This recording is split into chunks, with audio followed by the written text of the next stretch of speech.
Cerca de um terço dos jovens LGBTI, lésbicas, gays, bissexuais, transgênero e intersexo sentem, segundo o Estudo Nacional sobre o Ambiente Escolar, insegurança na escola por causa da orientação sexual e cerca de 28% por causa da expressão de género, ou seja, a forma como se apresentam. De facto é um estudo importante porque existia uma lacuna no que diz respeito aos estudos com base no bullying, com base na orientação sexual e identidade de género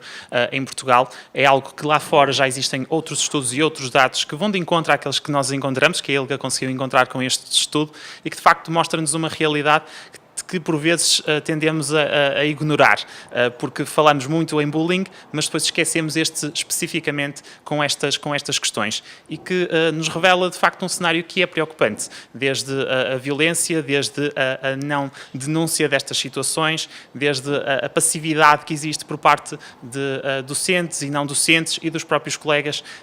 sobre todas estas situações e vários testemunhos que nos revela de facto uma situação que precisamos de agir e de fazer algo para a combater. Segundo o estudo, 62% dos inquiridos afirma ouvir comentários homofóbicos na escola de forma regular ou frequente e nas situações em que estavam presentes professores ou funcionários, sabe-se que em mais de metade dos casos os profissionais não intervieram. Nós temos, por exemplo, uma lei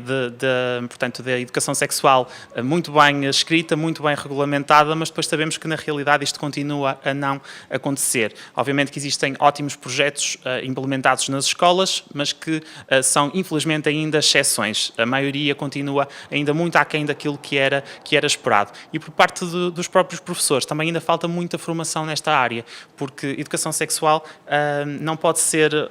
um assunto que seja abordado com uma aula expositiva, em que criamos uma apresentação PowerPoint, são aqui os conteúdos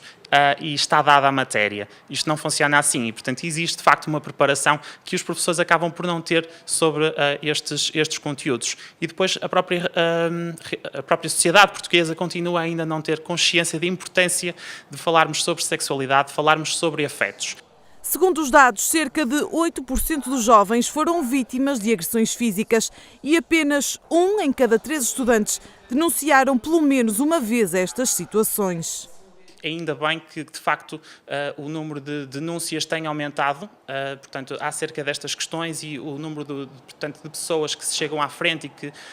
perante uma situação de violência, de preconceito, acabam por denunciar e intrometer-se na situação. Isso é positivo, de facto, percebermos que já nem